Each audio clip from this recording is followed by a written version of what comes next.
There it is. Recording in progress. This is The Art of Rock. I'm going to be hosting. I'm Rozzy from the band You Shriek.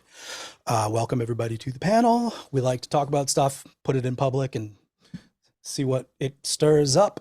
Thanks so much to Carl from Angelspit for making this show, and he is, fortunately, I believe, doing some work elsewhere right now, unable to make it to the thing.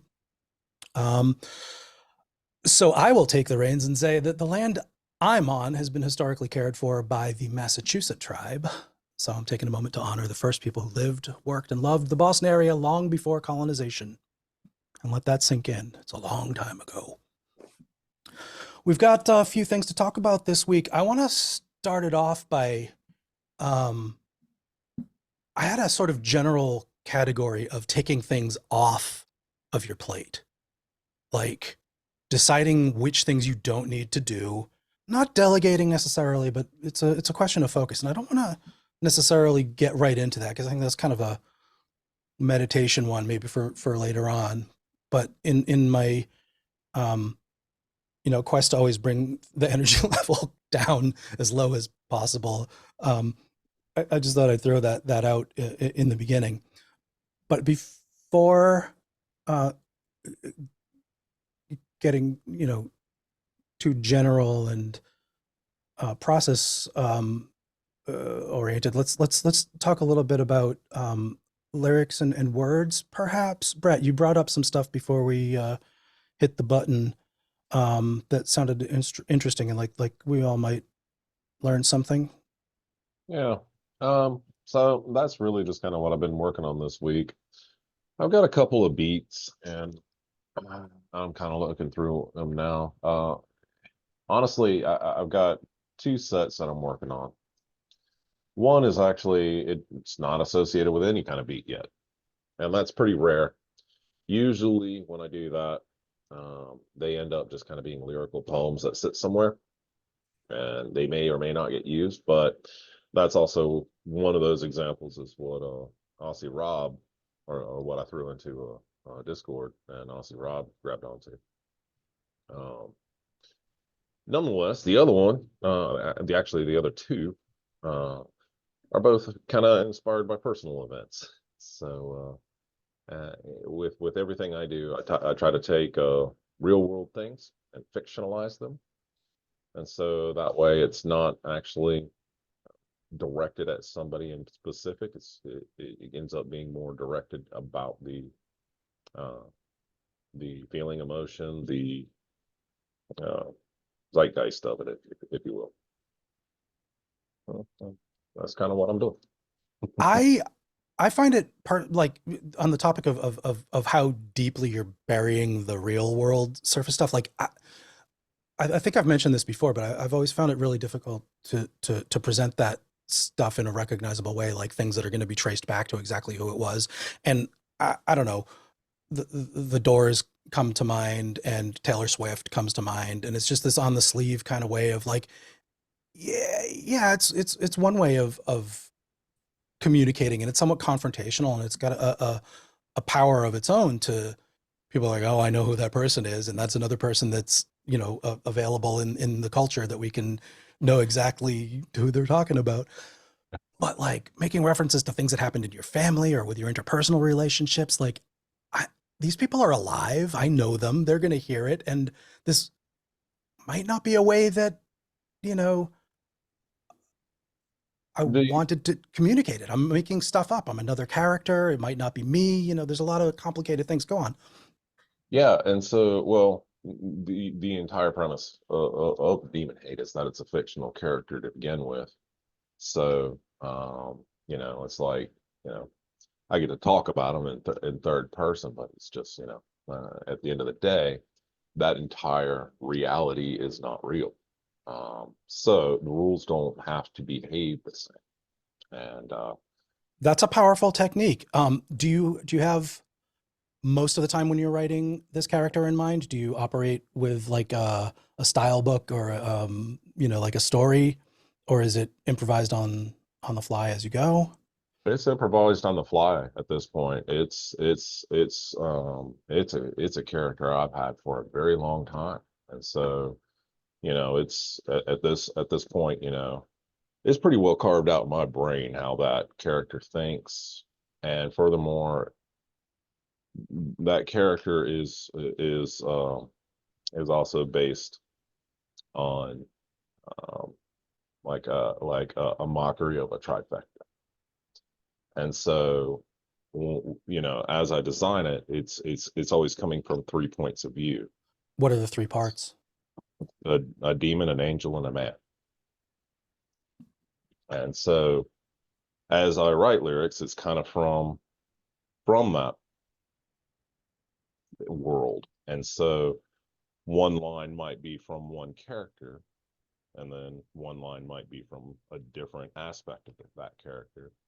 And when I actually go to record, I'm not so concerned about who's saying what and when, because there's also the interchange of mockeries of each other. Yeah, yeah. That's a rich vein. Yeah. I want to see what Aaron has to say about this, because I bet you have some similar angles and maybe some different perspective too.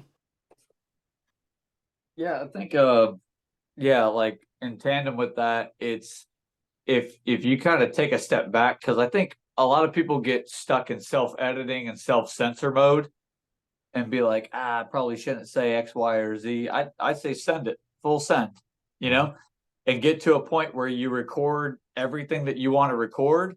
Then you could take one big step back and be like, okay, I'm gonna wear my editor's hat and I'm gonna see if the instrumental plays to this, or if there's things I could add to embolden this, or better yet, instead of being like, it doesn't have to be a poignant, exact place, time, person thing, but it could be the feeling that's surrounding exactly what you're in the middle of when you're constructing that. So if I were to recommend anything, yeah, just be adding in tandem to what he said. And it's kind of cool to have an outsider perspective, instead of just being, I don't know, I love Trent Reznor to death, but instead of just being like, I am the Reznor, I am in this, you could be the person that's like one step literally to the left and observing what's going on.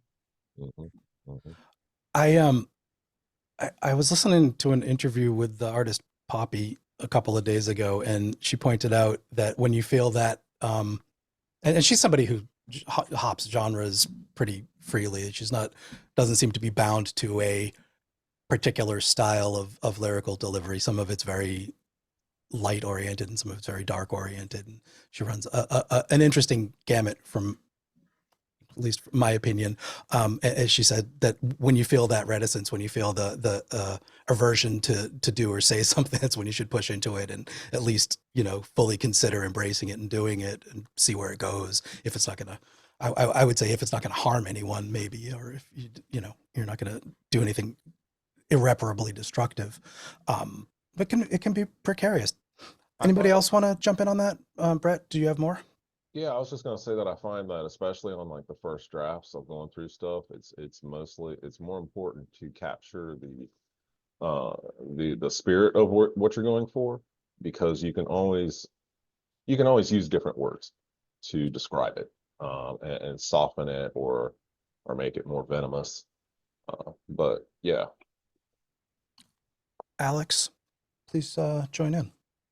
Yeah, I really relate to that. I enjoy writing either on actual paper or on like a local file instead of something that syncs to the cloud, because then I think I can always burn it or delete it, and it doesn't have to be, I don't have to be so attached to it, and it gives you more freedom to just let out. And the other thing is sometimes I feel like that somebody feels addressed that isn't actually meant by it. So that's also something like I keep in mind or I worry about. But yeah, it's always a balance. Aaron, you want to jump in on that? Yeah, I just had a quick addition too. It just I think, more and more it's like when I'm writing, I get caught in the pitfall of being like, what's the rhyme structure going to be? Is it going to be, A, B, A, B, A, B, C, B, et cetera, et cetera. And I think it just kind kind of free yourself up just to do more. I mean, you did it 1,000 times in school and you probably hated it, but you had a central plot and you did all of these spider web offshoots to all of these different things. So your writing process can be that. It could also be broken up amongst Post-it notes. It could literally just be stapled and Frankenstein together to where that'll help you. If you're in a creative rut or a lyrical rut, or you're literally just stuck on the one word or the next thing that's going to chain everything in tandem. That's just been my thought process lately, is just being like, okay, I've got a strong enough core concept, or I've got these lines written, and I'll save it, close it, or write it down, set it aside, and I could always add later, you know? But I think if you get stuck just trying to find that exact thing, you may end up accidentally erasing or burning its predecessor, if that makes any sense. You spent so much time thinking about the next thing that you lost the wording or you lost the original plot, and then you don't have anything to hook up in tandem with it. So I'd just say, if you are inspired, burn it out, write it down, save it, whatever you got to do digitally, physically, and then wait for the next thing to hit.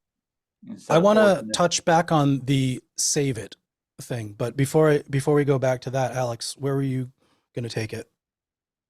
I was talking more about rhyme structures, but maybe we can just do that afterwards. Yeah, let's definitely get back to that.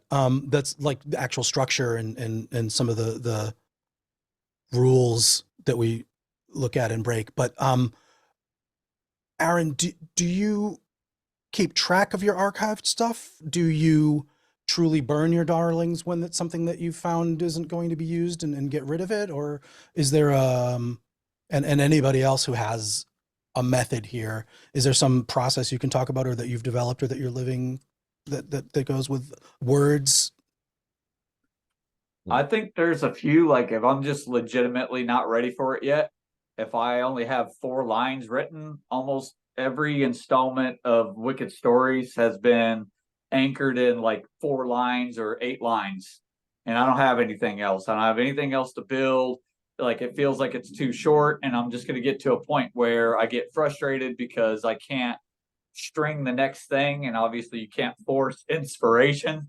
Of course. So it might garner a little more research or digging or et cetera. But to answer the point a little more clearly, I just get to a point where, I mean, it's literally Post-it notes all the time, or ruled line notepads. But I know I could write it, and then I could get to a point where if I've got to put it in another divider and annex it to the back of the binder, then so be it. If it's got to go in a drawer on a little 3-tier pull shelf, then that's where it goes. But I might find it a couple months down the line and be like, oh shit, yeah, this, you know. And you can't force inspiration, but you can send future you a little present. Anchored in Greek lore, eventually I might be able to find that missing piece, or just looking at it with new eyes might be like, okay, yeah, I see where I was tracking with this, and I've got one more stanza that I could hook on the tail end of this, and it just kind of comes together. At least that it helps me. Instead of being Billy Crystal and Throw Mama from the Train, in case you guys don't have a frame of reference, he's literally just killing himself over the prospect of his writing hinging on one word, because it's the one word and it's the first page that's going to start everything. And he's just like racking his brain over like 80 synonyms and killing himself over, and there's a lot more behind it. You know, he gets stabbed in the back and people take all of his works. But if that's not in your equation and you're just getting writer's block, you know, I would just definitely recommend. The reason I'm always saying Post-it notes, shit, I should be sponsored by now. I just love the fact that I could write a page, flick it off to the side. I could write another page, I could flick it off to the side. And if for some reason it's not working from A to Z, then that's cool. No big deal. I can literally pop and swap them. And I literally take a stapler and just go mad scientist and staple all of them together till I get a structure that I like. Cool. These Post-it notes that you accumulate are gifts to future self, so that you will have material to work with. And I think that's a strength, a really good habit to be in. Alex. So my curse was that my first decent lyrics were written in one lightning strike of inspiration, and that sort of hurt me because after you don't know how to write lyrics if it just comes to you in a moment. But I think the process I've been developing is quite similar to Aaron's, in that I just have like one text document where I just write everything that sounds cool, that comes to mind, that could be a line in a lyric, write it in there, and then later I just look and see, okay, what fits together. Like maybe the metaphor would be to drag post-it notes together and see what forms a lyric, what feels like it's cohesive. And it's weird because sometimes what you write within a period of time just fits together if you just in the process of assembling it, and it's quite shocking how well it works. Also, what really helped me is to just read a lot of other lyrics from like artists that I enjoy, and I realized multiple things. The first thing is sometimes lyrics are much shorter than you think. Like I think I've seen 8 lines, and they just be repeated, and that's like the whole 3-minute track. The other thing is I realized that the rhyming structure I like most is when artists rhyme sometimes, but not always. And I don't know why, but that's the thing that's like most exciting to me personally. And the last thing I forgot, but anyway. We'll come back. The idea of near rhyme and slant rhymes and intentionally, having some sort of other consistency than pure AB, traditional rhyme is, I think rap has given us decades of flexing that, beautifully and making a lot of different ways to have internal rhythmic, internal rhymes, just consonants and assonance instead of rhyme. There's a lot of different ways of making a convincing and true delivery of the words. And I'm 100% with you on the, not just doing a rhymes throughout your whole thing, unless that's truly, there's a moment that might be appropriate when you're trying to like diminish the seriousness of a group of lines. If there's something that's, you're highlighting in a mocking sort of way, there may be a moment for it. But in general, the most serious you can be is when the words just have a rhythm in the ways that our greatest speech writers and speech orators have given us. And it scans with some sort of, rhythmic structure, and it fits the prosody of what you're delivering so that the correct accents fall on the correct words so that you actually still mean what you're saying and it doesn't subvert the feelings. And, like the Beatles were kind of masters of that, where the right words were falling on the downbeats and the stressed beats so that they weren't accidentally putting the wrong emphasis on the syllable that they didn't mean and diluting the message. And people generally do that naturally. It's not a skill, and people subvert it very naturally too. I'm thinking what Claudia does with the 69 Love Songs. Help me out if you've got the band. We're almost there. I'm gonna let it go.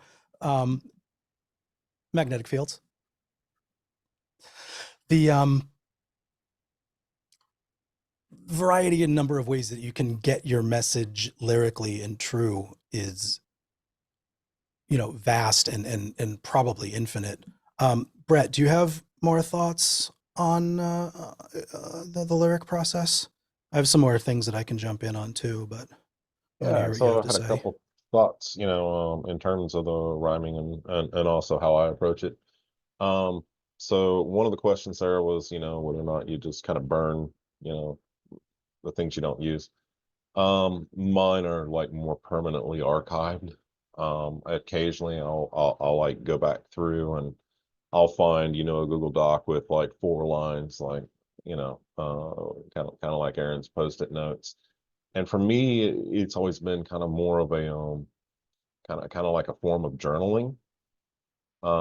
So I've written lyrics since I was a kid without any songs. But you know, kind of understand my musical path. I started off on snare drum when I was a kid, and so everything's very rhythmic for me.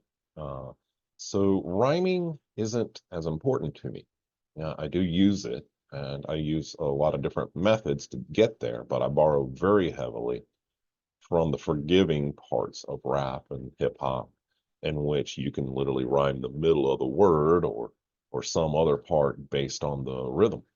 And I find it's far more important with what I do to make sure that whether I'm using rhythm or if I'm using what is it alliteration when you're using same sounding no, that's something else.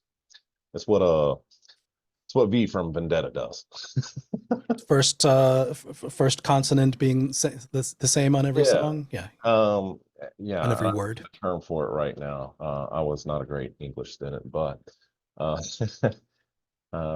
nonetheless, I will, depending on what the characters need at that moment, use things that sound like that. You know, it's like if you imagined language as a drum corps, and then you can, you know, you can get that from, you know, stringing S's together. You can get you know, you can get those low bass notes out of more like your hard G's and things like that. You want to, of course, stay away from the T's and whatnot because, well, you don't always have to. But Unless you put your finger up to the lips as you're saying your plosives to break exactly, up. or hold the mic like that. Yeah, just blow across it. Um, Famous techniques. yeah, but yeah, so that kind of touches on a couple of those things there. Yeah. The I've spent a lot of time watching drum corps videos, Blue Devils and Top Secret, and I don't know. I'm just trying to prove that I've watched a couple of them by naming the chorus, I guess there. But the drummer in my band and who I worked with in yeah, like through high school and stuff too. So going way back was I think he played quads mostly, but he was a drum corps person and turned me on to some of that. Well, that's also why I love backwards messages. It's because now it's removed the language from it, and it's all about the rhythm. And then it's just a matter of sliding it where you need. That is so true. That's really um it dovetails with something that I was thinking is how the words usually, if I have a process, it's just phrases. It's like, oh, cool phrase that evokes something that I like really thought or felt at the moment, and it gives me a little piece of something to go with. That I'll keep, you know, in Notepad and look back to when I'm trying to write some words, probably, or when I'm a little bit starved for words or looking for inspiration from something I've written. I can look back on those phrases. But by the time they make it into you know, a piece of music, is like, how does this fit? What extra syllables do I have to add? Is the melodic contour even going to work with that? Like, so that they'll have to be, you know, just like flourishes or sustained vowels to make it even fit. And is it appropriate? And there's kind of a lot of like the non-inspirational mechanism going into it. Following rules, I guess, and thinking about how this message is going to be received. But like the first time that phrase meets a piece of music, usually I've done, you know, like a nonverbal melodic track. And so my demo that I'm listening to is the sort of nonverbal sounding it out. And this phrase does fit here. Now let's flesh it out and build a story around that. And, you know, what words does this sound like of these blah, blah, blah that I was doing into the mic? And, you know, characters and stories kind of evolve from that. Another interesting thing, I'm not sure if Alex, if you touched on it, but I think it was in the last 3 points you were making about yeah, listening to other lyrics and ripping them off wholesale is one way. I mean, you can just listen to them and write your own version of it, and you know, got something. It's going through your own creative process. It's going through your own inspirations. And reinterpretation is it's effective and interesting and sometimes rewarding, but also sometimes there's I don't know if this is a technique or something that I do, but getting into a dialogue with a character in a song that already exists, so that you're either continuing their story or doing something that's either antagonistic or in support of an artist's attitude in something that they've written, or just a dialogue with another song that's in the zeitgeist that already exists.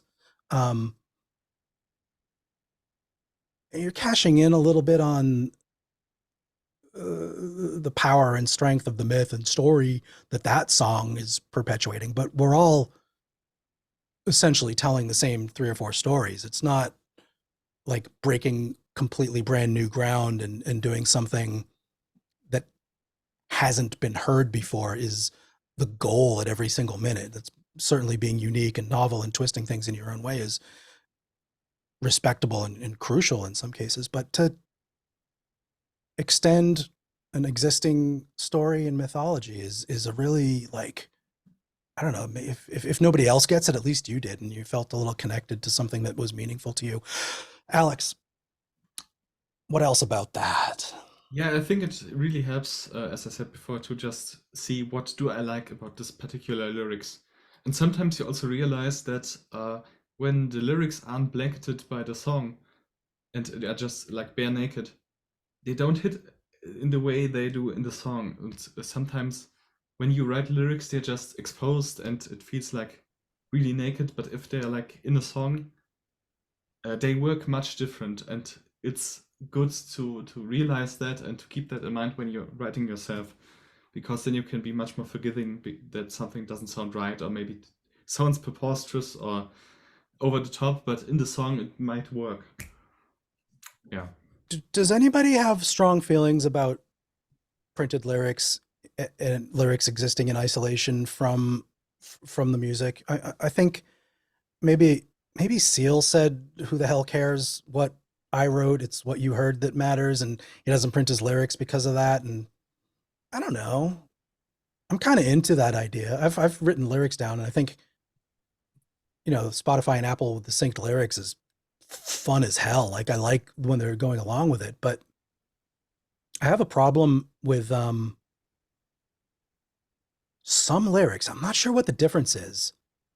Maybe it's bad lyrics don't work that way. Good lyrics do. Maybe that's a bit of the difference. But also with subtitles on a movie, I 100% find myself reading the words ahead of the actor's delivery in my own shitty voice, in my own internal monologue, which is not good at acting and doesn't have the same decisions in directing and collaborative work, and it steps on their lines and kind of ruins it. And I wonder if maybe really good lyrics are more universally adaptable and you can read along with them as the person's singing them. Aaron, what do you think? I don't know, man. It's tough because there is an energy about trying to seek out lyrics, or just bounce them off of friends and stuff. You'd be like, no, what did they say? What did they say in that specific song? Because, or misheard lyrics, or things like that can get a laugh. Rich tradition. There is something somewhat satisfying. Maybe it's a mini dopamine hit about, oh, I always fucking knew it. I knew that was the lyric, and now I'm validated because I found it. But I think, I don't know, some of it feels like it could be open to interpretation. Like, I think of Rain Machine from Dead When I Found Her. There comes to a point to where I don't have the printed lyrics in front of me, but there's a point where it feels like he wants to let everything out that he's been thinking behind a wall, and like the dam broke, and he just goes and it didn't matter if there was music or not, but he explores all of these ideas in rapid fire. So for those who don't know, like, he's just singing like, I want to live, I want to lie, I want to dream, I want to die. And he's like, he's rattling all of these in succession. And again, at the time, it wouldn't even matter if you got the lyrics 100% right in front of you. It's what you're listening to, and it could be a totally different headspace to where you glean a little bit something more out of the song than just being like, oh, well, let me try to load this up and read along as they go. Or sometimes you're like really crestfallen and like really disappointed when you read the lyrics. You're like, they've been saying that the whole time because I thought Yeah, there was a that's the whole risk. nother meaning attached Yeah. to literally maybe one word that it was hinging on, and I got it wrong. So now this song is way different, and it's a mental splinter every time I hear this song. Yeah. I'm going to think that I was wrong this whole time. Facts. Diana, I know you put it in the chat, but would you mind chiming in on your take on approaching the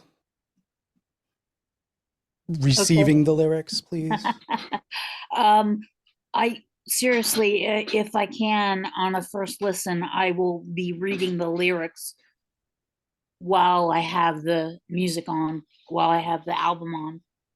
I'm also a read the liner notes type of person, so I will read everything about the song, so I understand it better and can take it in. And then I'll do more listens where I just listen, but I like to understand what the lyrics are first, and then I can just take it all in. I think that is a good lesson for all of us who are talking about how we choose to present it, to see an example of how it's received. And I want to get back to you because as a person with that attitude, you've even taken it so far as to being interviewing artists and stuff and getting their own words about stuff and stuff. I want to come back to that. Alex or Brett, I don't know which of you had a thing to jump in on first. So yeah, since whichever side that is that Brett is on, what are you thinking about? So yeah, I just lost my train of thought there for a minute. But no, what I enjoy about when I approach a song, you got to keep in mind that I initially came out of metal. And so when I was growing up, most of this was hair metal, and you could understand every damn thing because everyone was a falsetto and whatever. But still to this day, the only lyrics I remember from Sepultura's "Dead Embryonic Cells" is "Dead Embryonic Cells," It's a and strong I hook. don't care what else he's saying. Because it comes back to that rhythm, and then the same thing became true for Deicide and and all those guys, and so even like firing up like Cradle of Filth or something like that, and when I first hear it, I'm after the musicality of the entire composition. That for me is the first layer of communication. Yeah. Now, of course, this spawns my own ideas and whatnot, and just like Aaron was talking about, there you have all of those rights. And I've never found myself truly disappointed in the lyrics. More just like, huh, okay, well, that's not what I thought. Fuck your idea. I like mine better. Yeah. Um, Headcanon. It's very powerful. at the same time, when I write, I've always kind of wanted to go after the target of being the Stephen King of industrial, and I want to actually tell a story. And so I want the music to generally be creepy and build that story, and have those moments of the monsters here or the monsters right down the hallway. Have you read On Writing? Stephen King's book? I haven't. I haven't either. I don't know if it's as good as I've heard it is, but I have heard it's very good, and I'm thoroughly interested in, which may go to a topic that we can talk about in a minute about picking things not to do. I've succeeded in not reading that book, but there's a little bit more on this topic. Alex, what are you thinking about it? So I think lyrics don't have to be bad lyrics if they don't feel right, just read or maybe read aloud. But I think some good lyrics also are good poetry. Yeah, that is a distinction, and I'm interested in exactly how you draw that line and what you recognize in them a little bit, like to the know the clearest difference. example for me is if you have like maybe one word repeated over and over again. It usually doesn't read well. It's just boring. But if you sing it aloud, if you perform it with your voice, you can do so much to make it interesting, like transform the cadence or just subtly shift things around, or maybe the repetition is the idea behind it. So and also sometimes I had this where, like, the song Hotel California by the Eagles, I read the lyrics first and listened to the song later. Wow, that's rare. Yeah, Not and the song not many was people can much claim better that. than I thought it would be, but I liked it both as a stunt piece of lyric poetry writing, but also as a song lyric. So There's a lot of imagery in that one, a lot of visual and a lot of sense imaging and stuff. That's I don't think I've ever known anybody that read the lyrics before hearing the song. That's a cool experience. Aaron, before we make a gesture, if this takes us too far off the topic for you to get back to, but I wanted to ask a little bit more about what Diana was saying. And does the experience with the liner notes change your perception of the artist while you're reading it? And this is an interesting little nuance where you and Alex have both referred to concurrently or beforehand having the words available before you get to know a song. I don't know if I even have a specific question there, other than sort of probing that's an interesting case. But I do want to ask where people think of liner notes as existing right now, very specifically. Aaron, did you have anything you wanted to get in before we sort of go around on that? No, I could circle back to it. I don't know. I'd say on that point too. I mean, like, I don't think liner notes should be completely sidebarred. Like, if people, what do I want to say? If people are too hung up on something, you know, whether or not a song's working, I think the liner notes could work to your benefit, to where you send it to somebody else, and so they get it removed. They don't get, oh, this is the instrumental. It's going to go boom, ba-da-da, boom, ba-da-da. Or you're going to tell them it's a metal track, or you're going to tell them that it's a synth track. You could literally just be like, I'm hung up right now, and like, do these lyrics make any sense? Or, you know, or is this too convoluted? Or is this, you know, is this, am I going too far into the reads?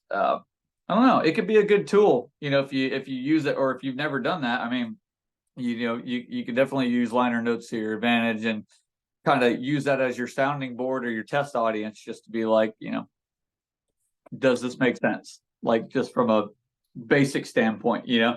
But Yeah. it would have to be somebody that, you know, you're actually willing to take constructive criticism from, instead of just being, you know, confrontational.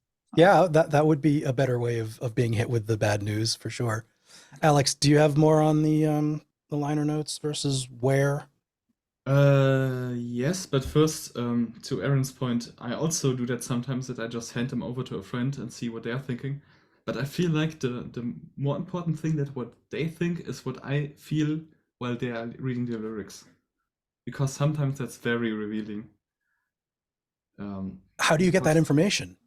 Do you watch them? Do you ask specific questions? Do you share a dialogue? I think I just watched them reading it. It might sound creepy, but it's like, I feel like there's something happening in my head where, like, Something changes in you, certainly me, yeah, I'll say, when you're observing somebody experiencing your stuff, like around the first time, like before you've released it, before you've heard it in a group. When you're watching somebody listening to it, it's a little bit like performance. You know, it's a little bit like this is on the rails. It's going to go. There's no stopping to explain anything. It's going to speak for itself. And that is definitely a feeling that I think liner notes kind of traditionally, when they're not just a third party, like get a cool author to write them on your LP, you know, to fill a page, when it's stuff about the music, when it's metacontextual information about the work, about the process, you're sort of like fending that off a little bit, you know, taking the edges off the confrontational side of things. As a listener, I really like liner notes. Yeah, I had a point. Sorry. No, that's fine. It'll come back to you. I think that it's another chance for a different kind of expression for sure. If you are a person of words and you include lyrics in your stuff, you're probably inclined to use them in other ways. And but where do they go right now? You know, where do they surface for people? Diana, do you have a sense of that? Excuse me. Okay, so I've had, I mean, like listening to Carl's music, I absolutely adore it, and I like the emotion that comes with it. But I do need to understand the meaning behind. I'm an English major, so I'm more words than I am visual. Like the words come first. The printed word, even the printed word, even okay. To me, the shape of the word, how do I explain this in my head? The shape that the words make, whether it comes into me as feeling sharp or whether it comes into me as feeling like it flows. Like I love when something just flows and it feels like it just came naturally and you just kept going and going and going. And I can get a sense of that. And I mean, okay, so we're talking about liner notes. Like the liner notes give me more of a sense of the feeling of the song and where it came from. I've had the honor of like having somebody run something by me first before it ever gets released, which is amazing. Like I'm honored. Just to get some feedback, and I appreciate understanding the feeling and the meaning behind a song. That's where I come from, is knowing. Yeah. That's definitely something I know about you, is, you know, being a DJ and an interviewer, that you find that important and place an emphasis on, you know, building stories out of the context of songs and the artists. Yeah, and that comes, I guess that comes through in the interview. Is I will, okay, the power of the internet and finding Wikipedia and finding everything I can know, and the Facebook page and everything I can know about the band, so I understand them, so that I can get a sense of where to have the interview flow. So the whole experience is canonical in this case. Mhm. Any place you're finding information, because I'm trying to dig down to a digital only release. Maybe you've got a CD and vinyl thing also, but you've got a 5-track EP that never is going to be printed with paper and lyrics. So the surrounding and supporting information is just kind of what's out there, and maybe it's under Facebook and Instagram, and maybe it's the photographs that you released around the same time. Maybe it's the actual place where you can put info text on Bandcamp. Maybe it's the website, the band's official website. I read all of those little blurbs so that I can figure out. Yes, I go back to try to even go back to the beginnings of the music and the band and understand, like I mean, any interview is like, what were your influences? What helped you? Yeah. But also what are your musical history? How did you get there? Yeah. I am a physical media person. I want to hold it in my hands. I have this nagging feeling in my head that anything digital can be revoked from the company at any point. So I want, if I really, really, truly love it, I want the physical media. I'm kind of upset that I never got a physical copy of Unreal Cities, but I have Adam for that, for getting, you know, those pieces of music. But I want a physical copy in my hands, but besides that, I want to understand the story of the band and the emotions and where it's going. That's lore. That's yeah, the lore. You know, foundations. I love the way that you talk about it too. Ivan, I haven't heard very much from you, and I'd love to hear your take on what we're talking about right now. Yeah, I mean, liner notes, especially these days, it's a big topic. Oh, good. You know, because like we've mostly transcended physical media, and liner notes are about like as physical as it gets. Like that is what they are. So and I'm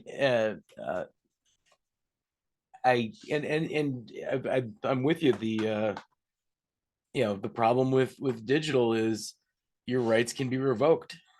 It can disappear. It can just go away one day. And just look at TikTok these days. Um, you know, that's rotten. Um, Having physical media means that it can't happen. Game over. And Yeah. I've got a lot of vinyl that proves it. Yeah. Yeah. And the joy of vinyl is, especially vinyl, is that not only are the liner notes, but like they often came, you could get like big physical booklets Yes. printed on Gatefold. glossy paper and all of that good stuff, and it made it more beautiful. One of the statistics that really plays into that is the obvious rise in 12-inch LP vinyl production and gatefold covers, and the reported number of people that actually play the music off of those vinyls. There is some self-reported, statistically interviewed, very, very, very, very vanishingly small number of people who actually play the records. They just want to hold them and have an artifact and have something to look at. And yeah, no doubt the large format of a 12-inch piece of cardboard with a glossy printing or, whatever you got is it's got a smell to it. It's got a feel to it. It's got a weight to it. It's got plenty of room for looking at all the information at once. And that's a very different experience than any, high-res web page is going to offer. It just is by nature. Better or worse. I've got a stack of picture discs. They're not the ones that you listen to. They're the ones that you look at. Mostly because like the you won't get the same audio out of them that you would with like better vinyl. But so like in the modern world, you need to kind of transcend the fact that people probably won't be holding a physical copy of your media, because you'd have to go and get that made, which like that's becoming difficult to do. At which point, like there's Instagram, there's TikTok, there's Facebook, there's YouTube, there's Spotify, and like there's all of these ways that people can interact with your presence. But like in the end, in the middle of that whole cloud, there should really be your website that then actually acts as the content management system for all of those other things, so that like anything that's on those you can find there. Beautifully plus stuff said. that you can't find on those, to act as like the value add for being your website. And then that turns into a maintenance thing. You're most certainly paying a monthly fee to keep it up and running, but then like it's running, but adding content to it now is a thing, and like you're busy making music, not content. Yeah. Another touchstone on the things to choose not to do there potentially. Yes, put that in. More importantly, to find a way to outsource it. Yeah, but what you're talking about is that your website has the least chrome and cruft and detritus around it than of all of these places where you can say things. So if you want it to be a message that's presented in mostly your true voice, making web pages or large pixel art that has to be zoomed in on to experience so it fills the screen.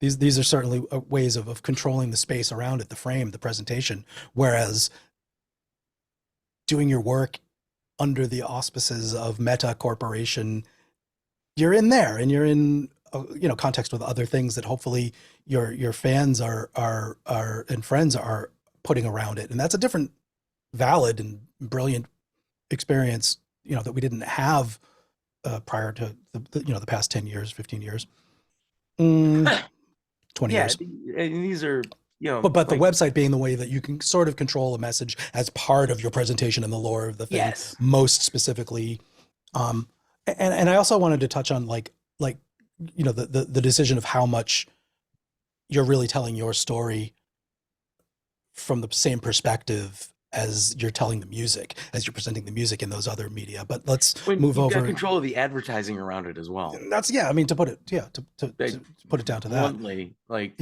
I don't need to see a Capital One ad before I see my website.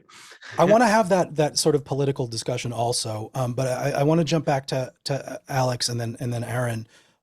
Keep it on. I forgot even where we're veering off from for a minute there. So please, Alex, bring us back a So I little have bit. two thoughts about liner notes. First of all, I'm glad that like the lyric reading part of Spotify and other streaming services has gotten better. Like they sometimes now scroll with the song. I don't know why it's sometimes and sometimes not, but maybe it's another thing. But the first thing is to have something like a digital album art format that would be standardized. So maybe you have like a file that contains both the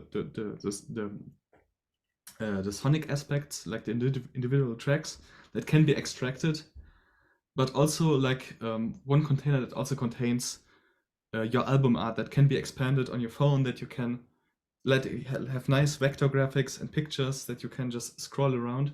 I think that would be great, and it would maybe it would be even greater if it's not done by Spotify or Amazon, but like some people figuring out a good standard. But unfortunately, I'm not good with those things. But I think that would be really, really nice, because in digital you can also do things you can't do with paper. So maybe embed videos and something like that. Yeah.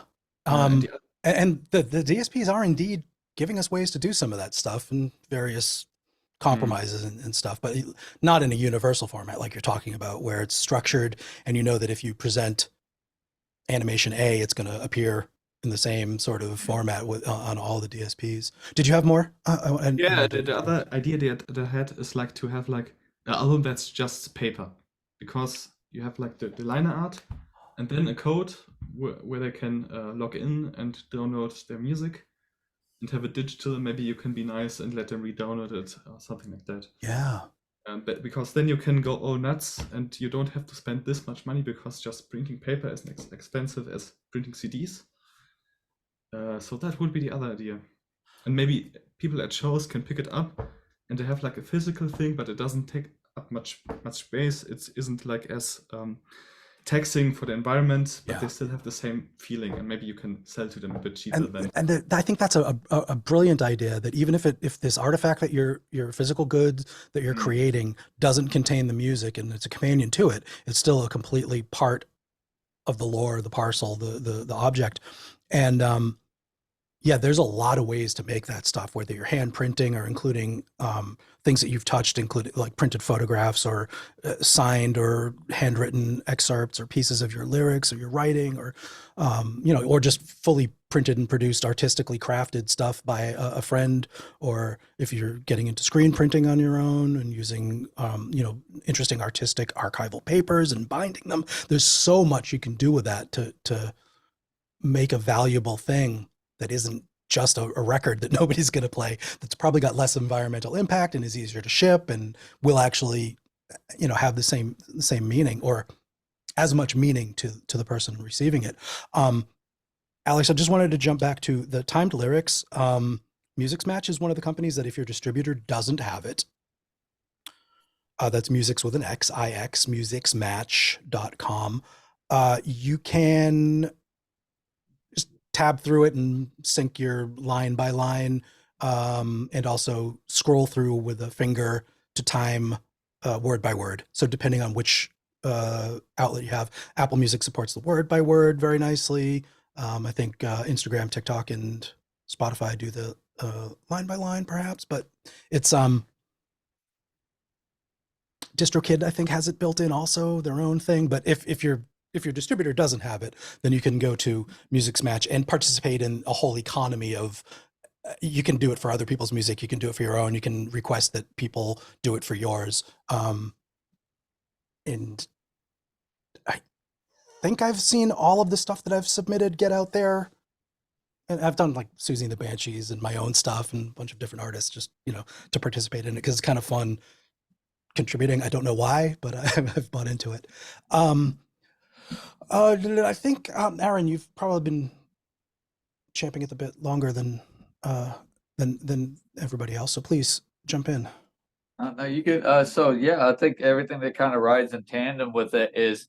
It's funny you mentioned distributors. So you get to a point where you have to do your homework. You don't want to do your homework. You want to do last minute panic crunch and just knock the shit out of the park in the 0 hour, right? But that being said, I mean, it doesn't hurt to pick any old Tuesday or every other Tuesday to just say, you know what, I'm gonna do my homework.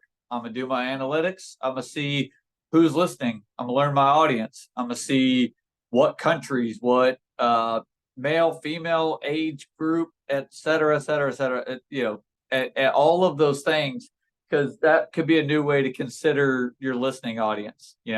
If you have, in Diana's case, she kind of enjoys it. I would say very similar to, it's a different way of walking into the music. It's it may not just be the blind listen, but it could be it's better to post it or have it but not need it scenario. I think the liner notes could be invaluable, whether they be digital, physical, etc., because you never know where your audience is going to come from. Or like in Alex's case, found the lyrics before listening to the song. Like, that's freaking cool, man. Because that way you're already intrigued by a story, and then the music just adds so much more to it. So I think that's not that everybody readily dismisses a bunch of aspects, but it's just you may not be thinking of it. It's just got to hammer this down, got to get this release out. And we spend so much time crafting it and getting infatuated with the buzz that's going to surround it, that you don't think about, oh, shit, did I build that up? Could that be a tab on my website? Could that be a link to the thing? Or could that be the music match thing that you guys were talking about? Did I provide 5 pathways to come find, my thing, my manifesto? You know what I mean? Or did you staple your manifesto to the wall or to the tree and be like, whosoever findeth this tree will know the scroll of the tale of my life? Yeah. But then maybe nobody knew that tree existed, or somebody comes by with a chainsaw or hits it with a car, and then the tree is gone forever. I will jump on the piggyback of that and say that if you are going to post something in the woods, make sure you've got a lot of websites about the mysterious thing that might have been left in the woods. I don't know what it was. I mean, who knows what lies in the woods at 51 degrees north and 32 degrees east? Story. Diana, you've got your hand up. I'm wondering what you have on your mind. Are we still on topic? We're still talking about the liners? Well, we're still on topic, but to get kind of to what Aaron said, like, I'm not sure you want to set up a geocache to find your next part, your next album. But like, okay, yes, I am a fan of the physical media. However, when you have like Bandcamp and you can give out like X amount of, that's been the latest thing to the DJs is to get out your codes. I mean, you can be on the list to receive the music. I lost my train of thought as to the word. But to be on the list to receive the music so that you can be the one that disperses this is what you need to listen to.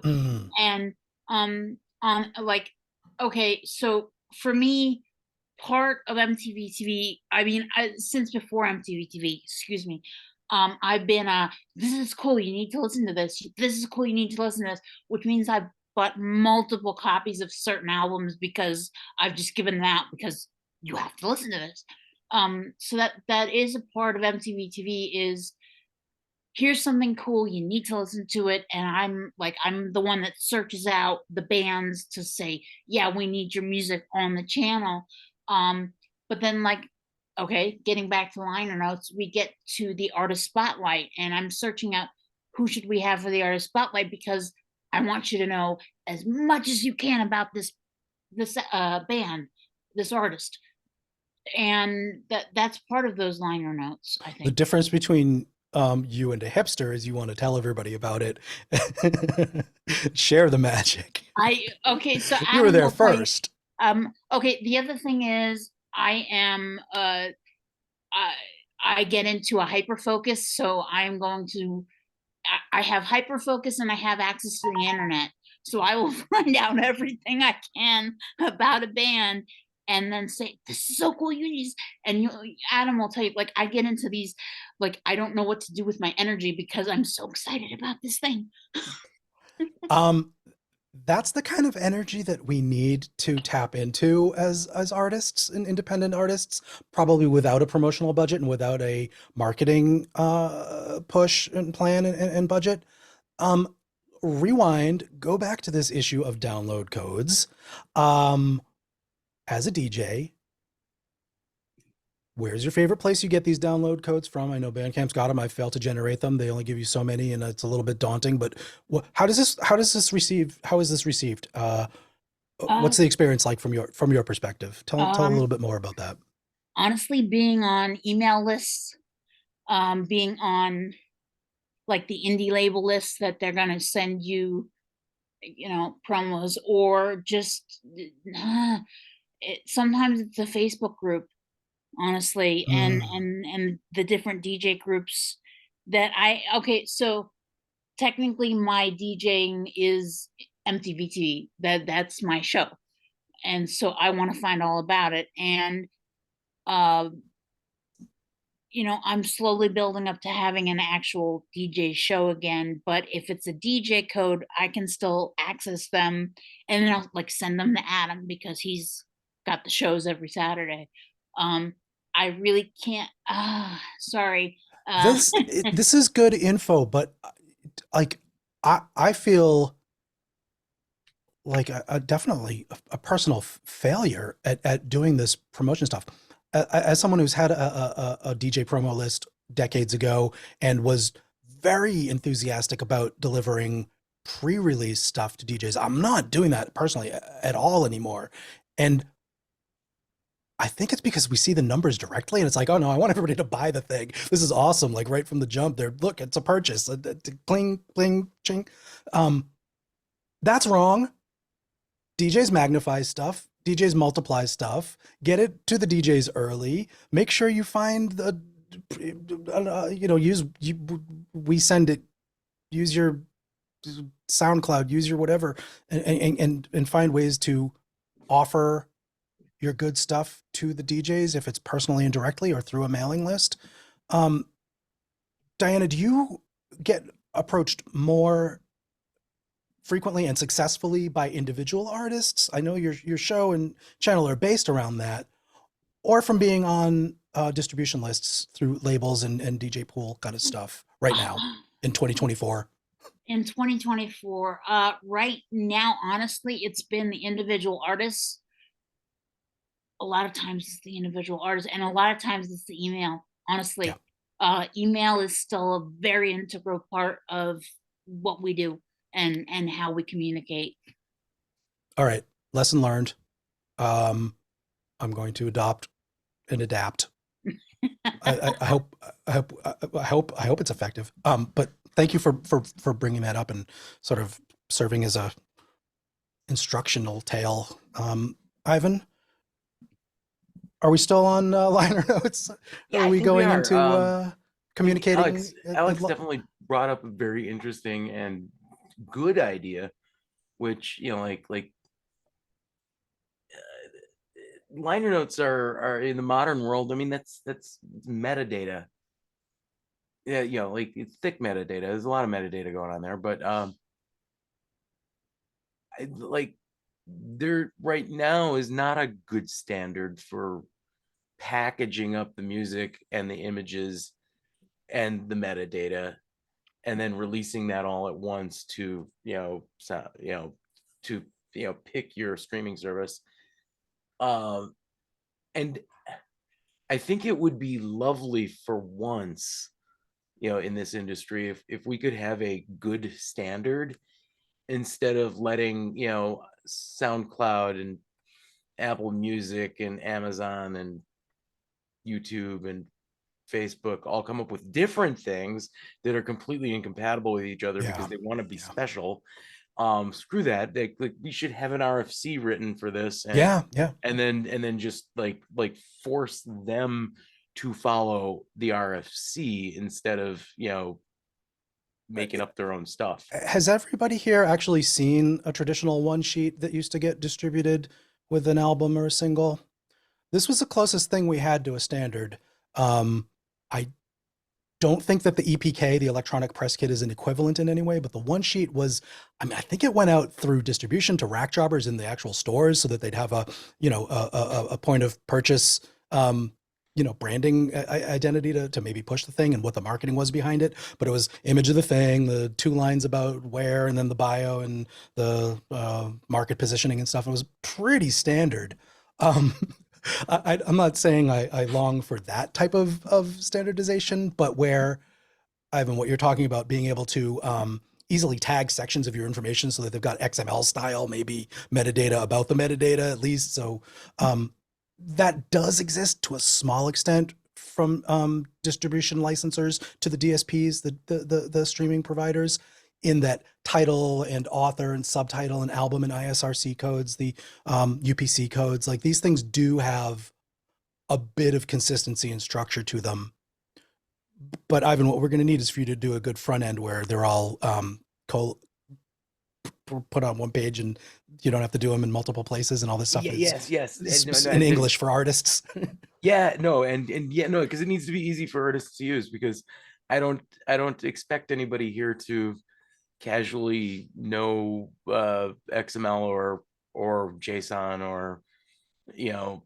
And literally, some of the people charged with keeping distributing royalties, like the Mechanical Licensing Collective, the MLC, and others, they'll let you download just an Excel spreadsheet that they made up with the columns labeled for, you know, artist name and stuff. If you want to do a bulk upload, there's no, I don't know what the equivalent of business logic for this sort of thing would be about standardizing it, but it is like you're saying, it's you got to do it in multiple different ways in multiple different places. Yeah, but like you should be able to coalesce all of that down to one standard, and then you guys follow the standard, not us. Yeah, guess who gets the burden is indies. I don't have a label. I'm only doing this as one artist, and I've but even if you were a big record, you know, label, like they end up having to hire people to handle all of those standards. I'm sure that's a big part of the intern's job these days. Oh, absolutely, because that's got intern written all over it. Sure does. But like, but that turns into an HR nightmare as well. You know, let's have good standards so you don't need to do that. And this is me calling you out, streaming services. You know, make a standard, follow it. Don't be weirdos about this. It should just be easy. Well, you're elected to build a good front end for this. I think I gotta make some changes to my project. Yeah, Alex, I want to hear what you have to say. Yeah, I think you brought up giving away codes for Bandcamp, and I think it's a good idea because one, you get the people's emails, and the second one is it also, maybe it's a bit superficial, but you also you also seem like someone who is like popular, because there are many releases on Bandcamp that are like 1 or 2 people, or maybe no one has bought it because you always see it in the below the release. And maybe that's like the effect, if a restaurant is empty, nobody comes, but if there are like people waiting, people will also join the queue. I find that highly manipulative, and I think it's a scourge. I think it's a terrible psychological piece of bullshit burden to put on independent artists, that Spotify puts the number of listeners. I think that's probably easier to say you like it if you have 100,000 monthlies and it becomes kind of irrelevant. But as far as a coercion tactic that, you know, like followers and likes and stuff has been proven time and time again to be a motivating factor to get people to contribute their sweat equity into your product. It's very effective at doing that. I know it motivates me and I hate it, but Aaron, what more? And I would say, to encapsulate just a lot of ideas on a lot of fronts, it's like, you know, it's that saying that that which is old is new again. You know, who's to say what really truly ever goes out of style? So if you were a person that loved and cherished and wanted to just literally get like something that's the size of a postcard off the wall at the concert venue because your favorite band is there, cool, game on. Like that was an ancillary product. That was something that you know, wanted to take away. And that's something that you appreciated. So who's to say that you still couldn't do print media and find some form or margin of success in that, whether that's also embedded with a QR code or investing in some stickers or sending them out to your, you know, to your friends so that when they hit shows and conventions and the like, it's cross swap, it's, you know, it's mutual appreciation. And even if you don't have the finances to do so, maybe you can garner support by being like, hey, you know, it'd be a really awesome gift for this project if y'all, you know, could help, you know, whatever, just distribute this, you know, share a link, share a thing, share an image, QR, whatever. You may even find somebody that's willing to help buy stuff or you could figure out the third party aspect of, you know, I don't know the full logistics of Redbubble and everything, but there's a lot of services out there that you could be like, this is the product, you know, and this is, you know, a stage removed from me, but it is still, you know, something that would help garner viewership, support, etc. for this thing, even if I don't have the capital to do the merch, you know. Do you think it's more important, and I'm not positive that Redbubble is one of these, is that a dropship service where you'll they'll put a digital image of products before making it? From my understanding, it would be, you know, this is the Grim thing, you know, and then they've got it to where you could get it on Check a off sticker, on a different, magnet, on a shirt, et cetera, et cetera. It's not me trying to press all Yeah. of these things, you know, or I don't even have a screen printer, but it's delegating to an effect, or, you know, so now I don't know what their cut is, but at the end of the day, if you were just trying to get to the root principle of it, Mhm. you know, that could just be something to where it at least gets eyes on your product. This And is then eventually you another, might find a way to garner that support and steer them right back toward your social media, your website, yeah. But it could be a good means to an end. This is another, you know, shedding light on my inability to delegate and let go of stuff. Where the first thing, the knee jerk that comes to mind is being cut out of the QC loop on those things, where I mean, if this stuff fades after a one wash or falls apart when they put it on the thing, you know, like I don't have any way of knowing that. I don't even know if they send you a sample. I think you probably just have to buy it as a regular customer. Like I'm just, my mind goes immediately to the, how do I make more work for myself to ensure a high quality thing versus the ease of getting a thing out there. Maybe. Well, I will say on two parts, just to, you know, I guess if it's any way to assuage the like maybe the panic or stress from it, I know that I've had great experiences with a lot of print sites like Vistaprint and Sticker Mule. They're very, very good about being like, you got low DPI.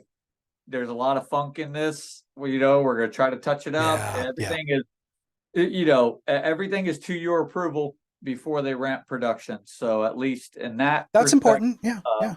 They're pretty solid. But it's funny that I'm just spitballing. It's just something to say that there are some sites out there to help that. But if not, Avenue B could just be, you use social media to your ends to essentially, I think a lot of people get their hopes up and being like, well, this social media failed me. Maybe it's this next one that's going to be the one that's going to strike gold. But I think any and all social media has kind of devolved to the point where it's just a way to pop a flare, just to say, hey, I exist. And if you really, truly want to support me, go on over to Patreon or something that is my bedrock or anchor point, or Bandcamp or MTV TV. You know what I mean? Something is your centermost point. But the social medias are just flares. Yeah, yeah.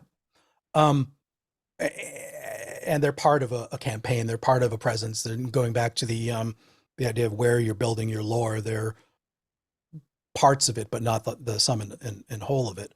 Diana, where does this fit into liner notes and knowing more about bands and canonical information? Well, first of all, I kind of wish that Adam was here because this is part of his knowledge base as well. But what was I going to say? Like with Bandcamp, I have seen, okay, going back to some of what Aaron said, so pardon, I'm all over the place. There are some of the Bandcamps I've seen that now, like their main Bandcamp, when you're directed to the Bandcamp, you're directed to their merch side of things first, and you have to click over the music to get to the music. There are several ones that do that. Where was I going with that?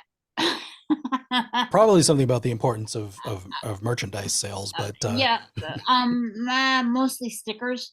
yeah. That's what I was getting at. Stickers. Aha. As Adam has said before, is like okay, so the little flyers that you hand out to, you know, come to the party, come to the party, come to the party. But a lot of times they'll just get tossed. But with stickers, people collect stickers and they'll put them someplace and they'll stay in a place. And so stickers are a big part of like that merchandising thing. And then finding unique merchandise. Ones I've seen, like Vision Video did a makeup palette with his face. His face is the cover of the makeup palette.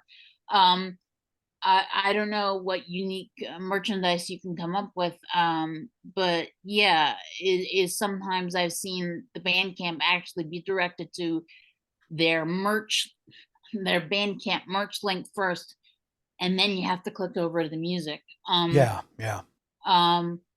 Okay, so in terms of the social media aspect, you've seen it on Bandcamp. On Facebook and Instagram, we use it as like where you post your flyer. Pretty much, I'm not out running around putting flyers up in every small business. I'm posting my flyers all over groups and pages on Facebook, Instagram, even Twitter, and then posting more information on our Patreon. But basically, yeah, a lot of social media is posting the flyer. And then as far as, okay, getting back to the research aspect, I use a lot of that to find the new bands. And some of the bands in different countries, like they don't have access to the Facebook, but they'll post on SoundCloud or Mixcloud, or even sometimes I'm thinking I should get back into MySpace just for the research aspect of it. To find I want to amplify what you just said, first of all, with the various different places that you should stake your presence, because that's where Diana's looking for your shit and you want her to find it.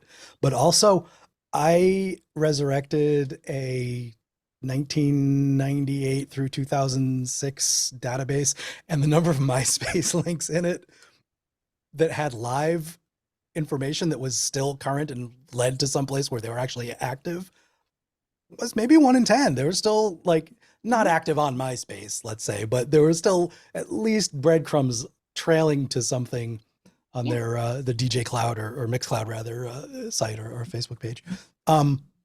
Do you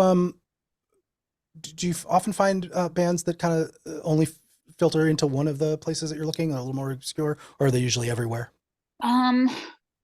There are sometimes where bands are only on like a SoundCloud, and I found their link on a SoundCloud.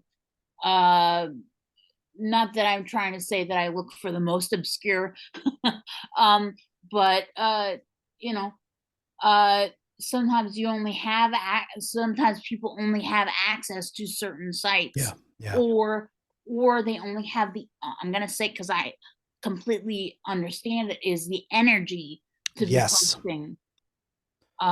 Because like, okay, with all my medical stuff, I am also for MTV TV. I'm the program director, I'm a script writer, I am the intern, I am the you know, I'm the one that's the graphic designer, you know. Well, Adam created all of the the logos and everything else, but then I took that and ran with it so that I could be pushing Mhm. the, hey, and you know, linking everything. That's a big part of the social media, is linking the other bands. Not only, hey, this is what we're doing, but then linking the other bands, so one, the bands can see that we are promoting their stuff, but two, then anyone that comes across it can just push the link Yeah. and they can find the information about the band. Because part of what we do is to help promote the band, Yeah. not just MTV TV. If I may be so bold, we're bringing it around to certainly this idea that the liner notes are the entire internet. The liner notes are your presence. The lore of the band is your presence. And yet the rarest part may still be the physical artifact, you know, that you can send out.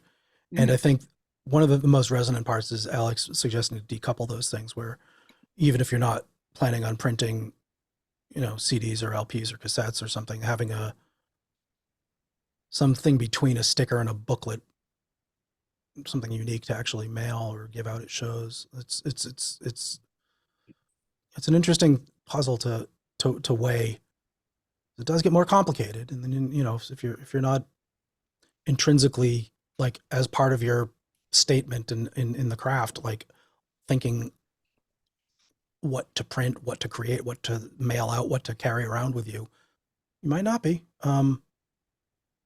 You know, those things add some extra work, and you got to weigh your options, weigh your energy available, weigh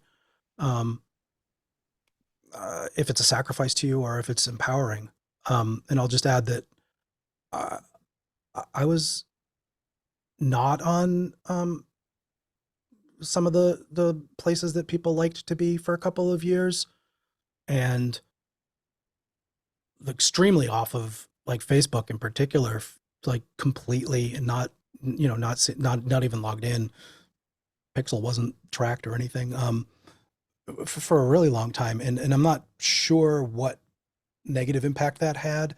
You know, it's like I haven't jumped fully back into it, but it wasn't a political or ideological statement so much as the decision of how to apply the limited resources that I have and how much energy I have and how I felt observing other people's work in that frame. And it was just depressing. I mean, I was like having just emotionally troubling going on there for whatever reason. I'm not saying that that's everybody's experience, but for me, so I'm still on this idea of, like, making those decisions about where you spend your energy and what you can delegate and what you can skip. Aaron, can you bring us around maybe the final word on liner notes and public dissemination of your ancillary information, your metacontextuals? Yeah, I'll say first and foremost, I mean, I got a giant metal cabinet full of candle making supplies and all that jazz, but on the outside of that, it is just blitzed with stickers. It's damn near impossible to throw away a sticker. If you do, I don't know, you're inhuman. It's very hard to throw away stickers. It's hard to throw away magnets, you know, because you're always going to find some use or some means. I've had stickers that I've kept for years in a snap case to make sure nothing bad ever happened to them. And then once I get to a point, and in this case it's a candle cabinet, it will get stickered, and I'll have it forever and ever. So yeah, don't underestimate the power of that.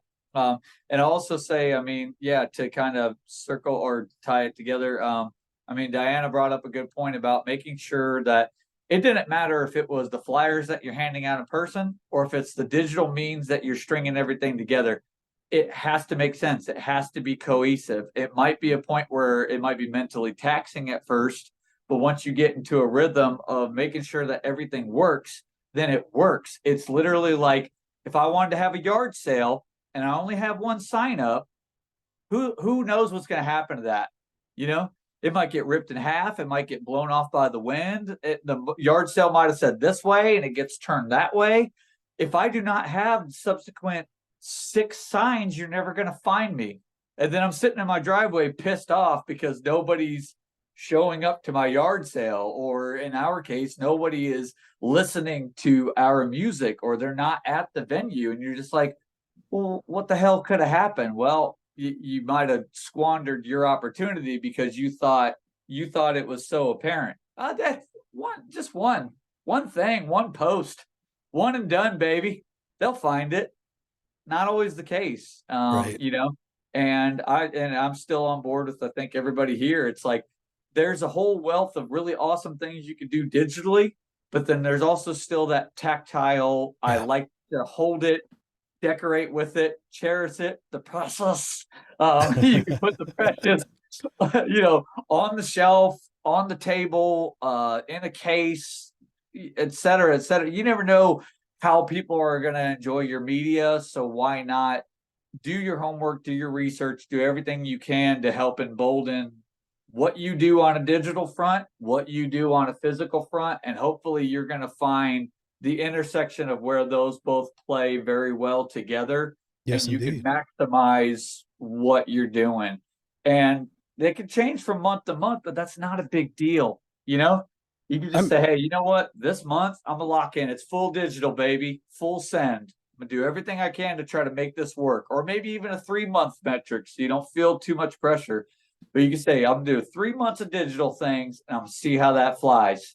And then the next 3 months is, hey, I would like to mail things out. Perhaps people would like to partake, and I could send you stickers and you could send me yours. Yeah.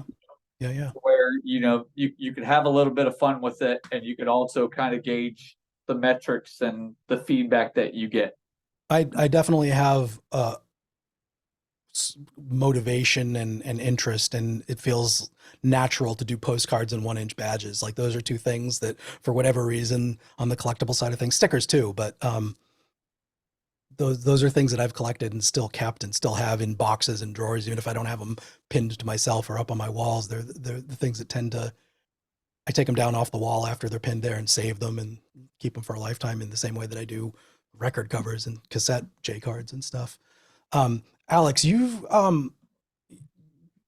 probably, maybe you can close off the topic on the lore and liner notes tip, if that's where you're still going. But you also had a comment that I would like to bring in earlier about audio and listening stuff. So take it away and maybe guide us to the next topic while you're at it. So the first thing is that the good thing about the visual, if you're like a bit of the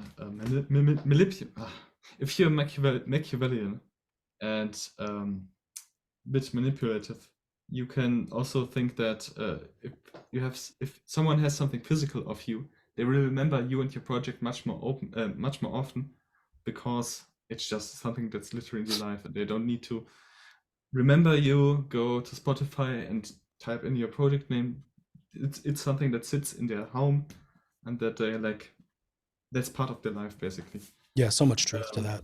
Yeah, my question is, I recently had like 1 hour of downtime away from my home, and I had my laptop, and I had Ableton installed, and I thought, maybe I can just try out the plugins I bought on sale last year.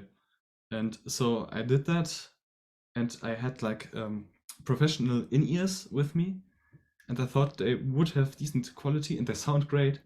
But then I listened to the mix back, and it completely sounded different, like much less bright, much less stereo, much duller in total, much less popping. And I was wondering if anyone has maybe tips on how to find a good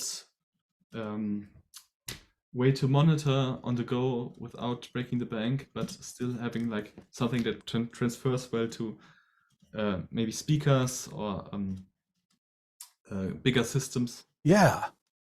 I think hopefully everybody's got an opinion on something as basic as favorite cans for monitoring. Like that could be a thing that we all, or for mixing or for listening for pleasure for different purposes.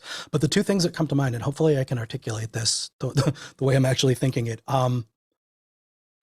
You're specifically talking about having some predictable path between what you're hearing on the near fields in your room and what you're hearing on the cans, and they are fundamentally different. And you should probably do more practicing dispensing with the notion of ever having them be the same for two main reasons. Binaural isn't stereo. You know, like you don't receive the path from right hand monitor to left hand ear. Right hand studio monitor to left ear. It doesn't exist, that path, when you're doing binaural closed listening direct from headphones. It's a great experience, and you're right in that phantom middle is really there, and you can, the balance of things is truly focused. The separation between frequencies, the dynamic range of quiet things to loud things is very apparent, but it is not ever going to be, even in a great room, a terribly similar experience to listening in a room to speakers, mainly because of the reflections, but also truly fundamentally because it's a stereo listening experience where both ears are receiving their own version of the two speakers. Left and right speakers both go to the right ear, left and right speakers both go to the left ear, and they're bouncing off your face, and they're bouncing off the pinna of your outer ear, and they're bouncing off your shoulders and chest, and that entire experience is so complicated, and we solve for it mostly, you know, brain-wise. You just remove those factors, and the room too. I mean, we don't really worry about the room that much. We take it away. So the computational stuff that's going on accounts for it all, but they're so different. They're so very, very different that what I think I'm trying to get at is just learn those differences. If you've got headphones that you kind of enjoy and you know they've got a huge bump at 60 to 100 because they're made for enjoyable bass, know that, understand it, do a tone sweep, listen to the music, compare it to the speakers, take them on and off.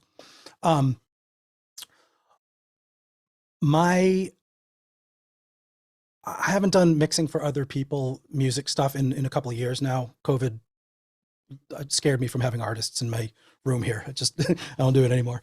And for whatever reason, I never really picked it up as an internet job, but I was doing a lot of listening to other people's stuff and doing mixing and stuff like that. And the main thing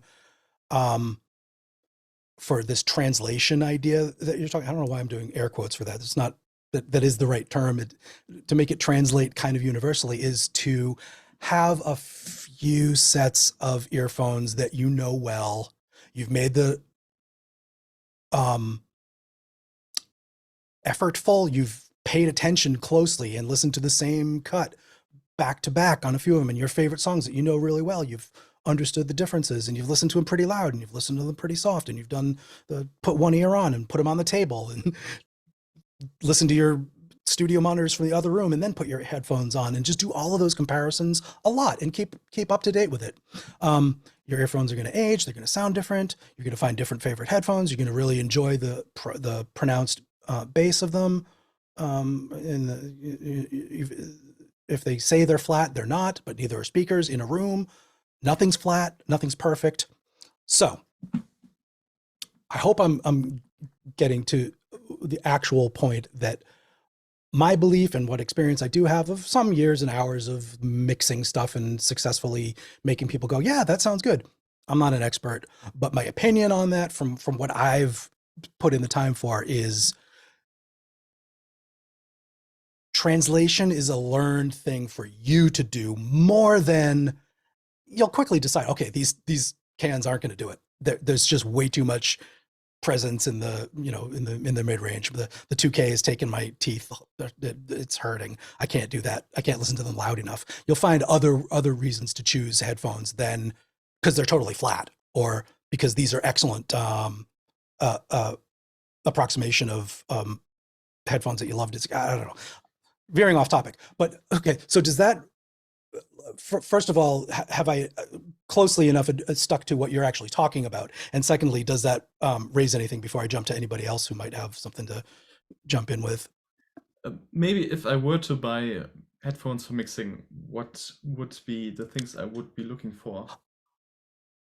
You just try them. You go into the store and you try them and you say, these sound good. These sound loud and clear. They're not distorted. They're comfortable to wear for hours on end. They're either circumaural or inner ear. Like in the ear canal or on the ear, like all these choices, and you listen to a lot of them. I don't, you know, it's a lame answer because it doesn't feel like, oh, go get this product. Obviously, Beyer DT 770s, everybody gets them. They're great. They go loud. They have kind of bass. They don't have a lot of top. They don't hurt your ears. They're comfortable. The ear pads come off and you can wash them, you know, stuff like that. Other features, then they sound totally flat.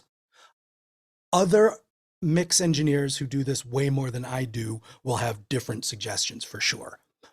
But if you're working on your own stuff and you want to spend a lot of time in them and you want to be comfortable and predictable, listening to them first in the store and getting ones that you think sound good is super helpful, where being suggested what the most commonly used ones are or what mix engineers like, or, you know, like, I think you're just as good saying, I really like what Chad Blake sounds like, and he's always wearing the AKGs. Let me try them, and go into the store and try them. If you don't agree, either suffer through it and spend the extra huge amount of money and learn how they are, or say, just reject them. Say they don't sound the way I do, the way that I want them to. All of that said, before I kick it back to you for further focus,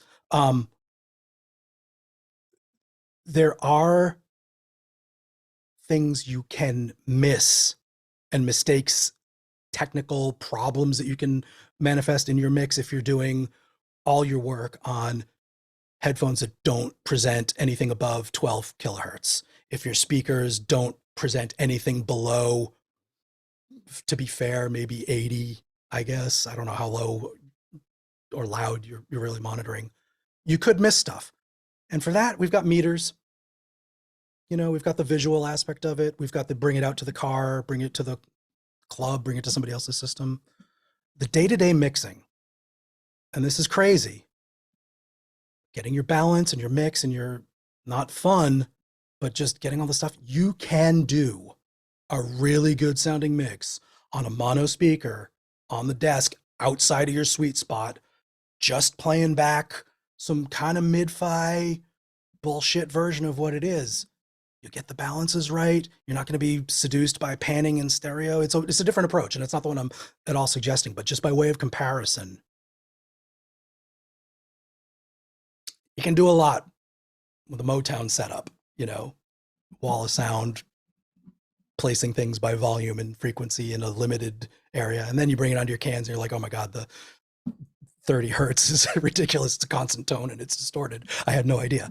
But by that same thing, like, you could miss that even on your studio monitors or on your cans, depending on the extended frequencies that they don't present. Please tell me what I'm forgetting and what wrong paths I've gone down with this. No, I think diatribe. I think it's pretty much covers it. I have tried to listen to them, but the store I was at had like the setup where you could pick a song, and then it was playing on all the headphones. But the problem was that they didn't change the volume for the different impedances, so you had to dial it up or down depending on how high the impedance was. And lean into it. Lean into it. Like, just you know, if that's what they're giving, then that's what you get. Like, make that part of your, you know, the experiment, I guess. It sucks, but you know, go on. Yeah, no, maybe I just I see what gets recommended and maybe pick something that's easy to travel with. I don't know. Yeah. It doesn't have to be your last pair of headphones. They're gonna fall apart. They're gonna break. You're gonna want new ones. I'm gonna say maybe don't buy the most expensive ones anyway, like ever, because diminishing returns. But I have personally, I do the pretty good full range home version, and then I do an in-ears for most of the day, and then I get the DT, the Beyer Dynamics, and then I've got some three-way. I don't even remember. They're not Barefoots though.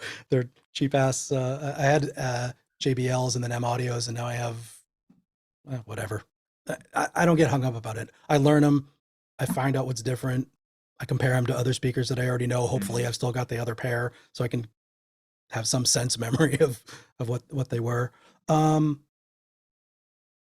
I mean, I'd love to have super expensive ones, but to justify, you know, the 10x expense of high quality studio monitors is probably about the same thing as high quality studio mixing headphones. I don't know the actual prices, but I'm sure they go upwards of $1,000 easily for audiophile and or studio file cans, which a couple $100 should do it in any case. Does anybody else have any like even just preferences about headphones, like specifics that you listen to and trust, Ivan, Diana, or Brett?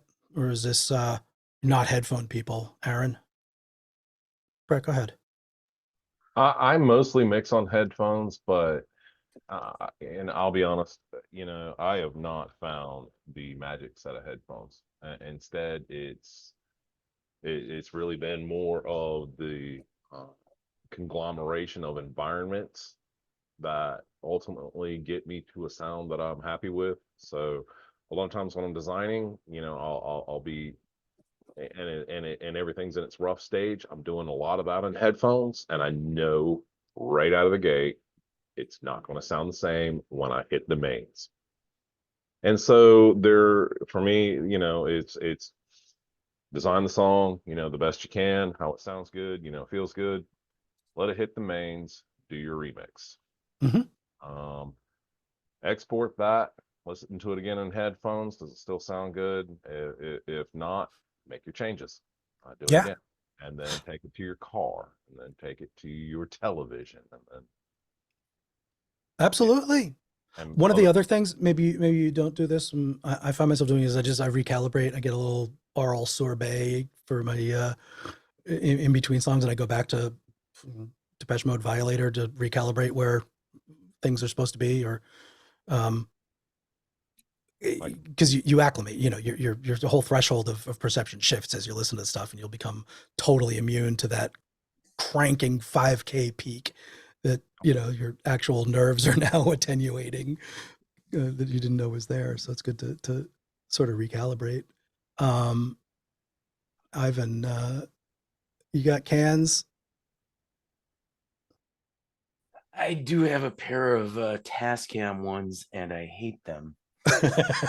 They are so uncomfortable. It's like walking on broken glass barefoot.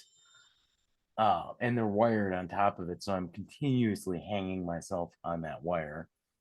Doing. That is universally the most frustrating and angering thing in the world, stepping on your headphone cable so it gets yanked. There's a psychological trauma that we suffer when that happens. And like when I'm listening to stuff, I like to wander around.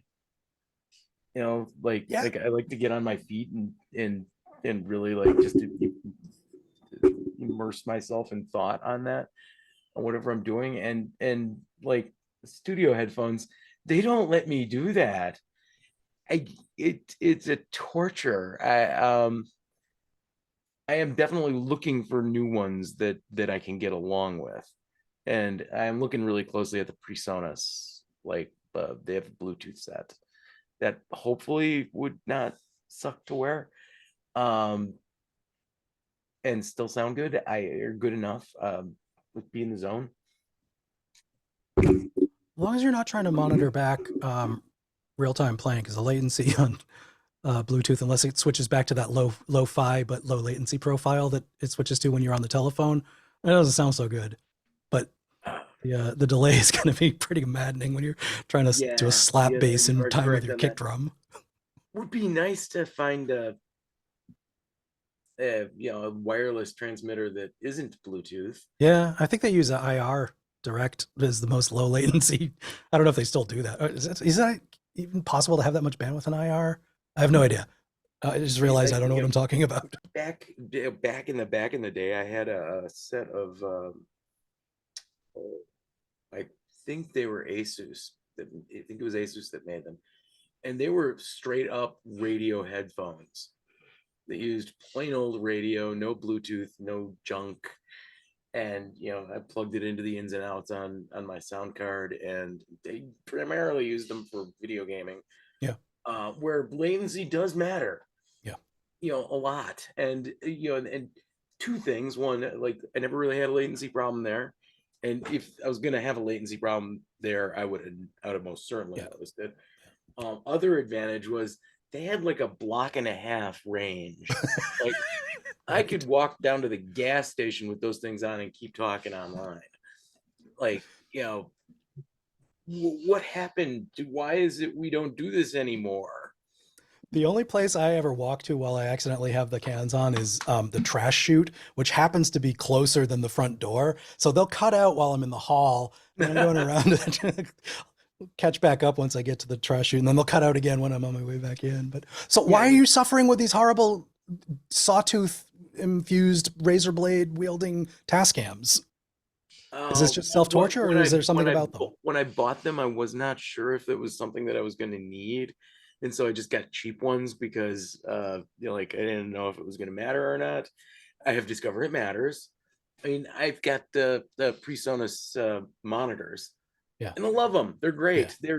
They're poorly located for mixing and mastering, but you know what? They're good enough that I don't know if if better positioning would make them even better for me. Like, because it's fine. I'm happy.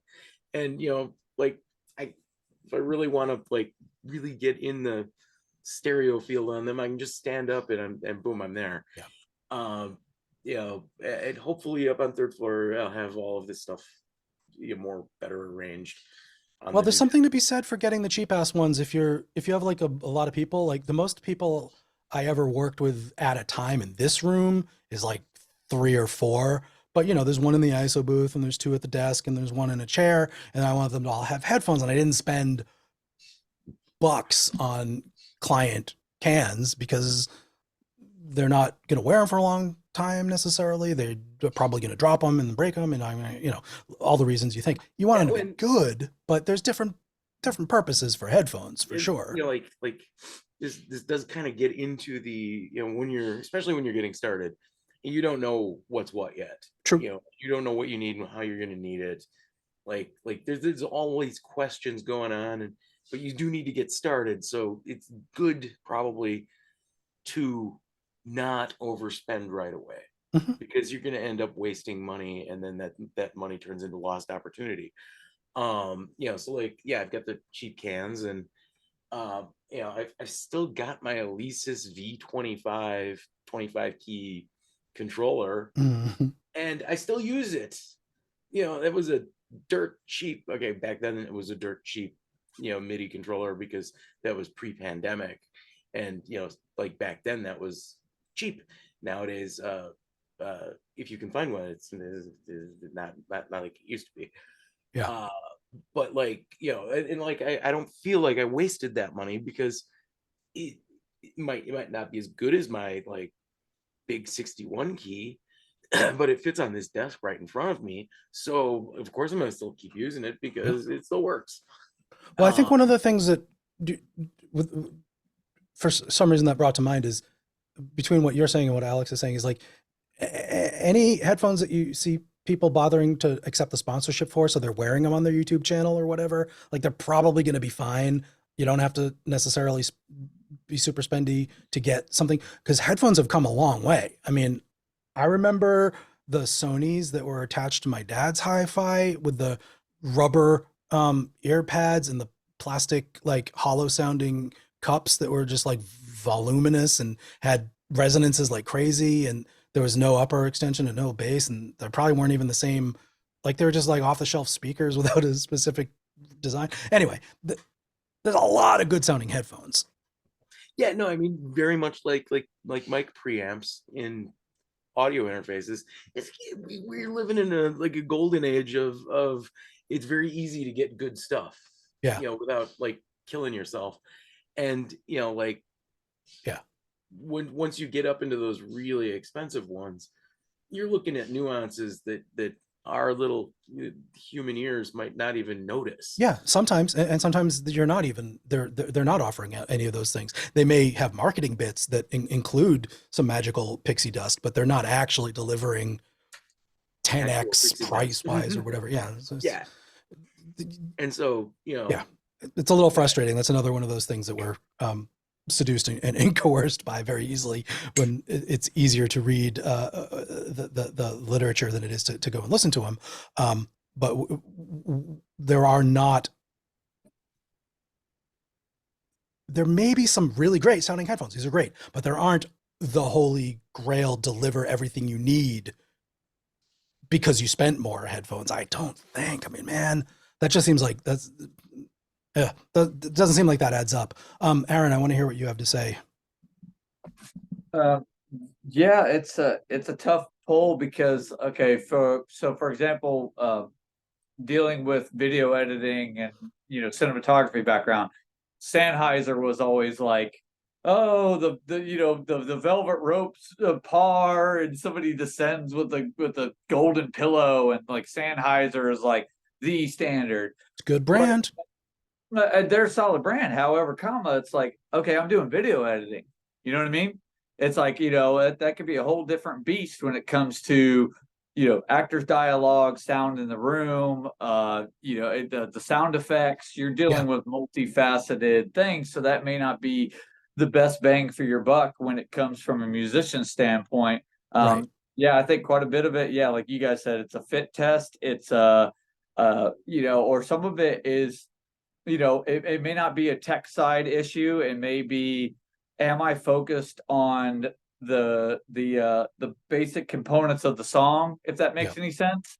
Like maybe the song sounds funky, or you might be like, man, these headphones are freaking junk, I'm due for an upgrade. Or maybe something in the mix has gone awry. It could be something that you want to make sure it's not spiking the limiter. You want to make sure that it's not grating, that it's not too harsh on the ears. But yeah, the battle test amongst 3 to 4 speakers could help. Or you might be locked into, this is how I enjoy music. I want a +3 on my bass, and I want to kick a little bit of treble up because that's the way I like to jam in my car. But if you throw your mix into it, you might be like, you better have a backup system to like compare that to, so you can get your sanity check or look closely at your metering. You have not reset the bar to say, let's get to neutral. And you're not going to present no pluses or minuses on either side of this spectrum. Does the mix work on the shitty desktop speaker, the car speaker, and does it play? Because sometimes there's a little bit of digging there because you're just so enraptured or somewhat in love with your mix that you're forgetting some of those monikers that you need to revisit, to be able to judge that song at its most basest form. I don't know. Maybe I'm babbling. No, that's all totally relevant. But one of the things that you touched on a moment ago was that if you're working on a video edit in the client suite and they're present and you need a brand, that is a valid,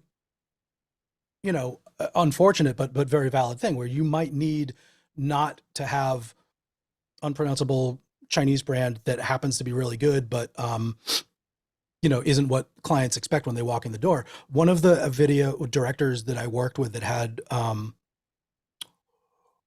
he was outfitting 3 edit bays and he was going for Neumann monitors. I'm like, it's a name, but they're not. Neumann isn't known for making speakers. I mean, you get the name on there, sure, but and they were fine, they were okay. But the amount that he spent to get that badge on the front, so that when clients walked in, you got your Sennheisers and your Neumanns and other German brands that are, meticulously made microphones. But hey, whatever. You get the same badge on there, gives you the same impression, and that's important. I think one of the benefits that we have working by ourselves, toiling in obscurity in our dungeons and temples and churches, is a little freedom from that. You can absolutely not go for top brands just because of the badge. We have to put a post. We must poll the masses. We must poll everyone across the entire MTV TV soundscape. Just that actually might be a good approach, though. You might get a dragnet of if 3, 4, 5, 6, 18 people pile on and just be like, hey man, I'm a big fan of this, Yeah. And if you do like at least 2 categories of, and what do you like about them and what do you dislike, then you definitely can triangulate on stuff. But this is like one of the embarrassments of riches that we have, is that if you watch enough people talking about them, you'll get the sense of being able to see through the product placement and sponsorship stuff and find some attributes about them that are maybe true. And you'll certainly have access to at least a couple of true neutral reviews about things, and you'll hear maybe some people that you trust their ears talking about stuff, but it's a lot of work. It's a lot to keep track of. And headphones are, going back to, I think, where I started this answer, is like they're highly personal, and hearing adapts and is subjective. So comfort, durability, price, decent frequency range, presentation for where you want it are top, above anybody's claim that they are flat or studio quality. Those are largely not as relevant as comfort and some sort of presentation of the spectra audio frequencies that you want to use, and volume ranges too. We've had some awesome conversation today. I've certainly enjoyed it and learned and benefited. I hope we all feel that way.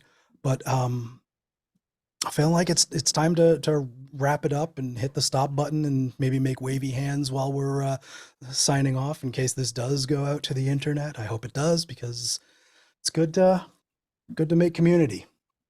All right, wrapping it up for now. Take it easy.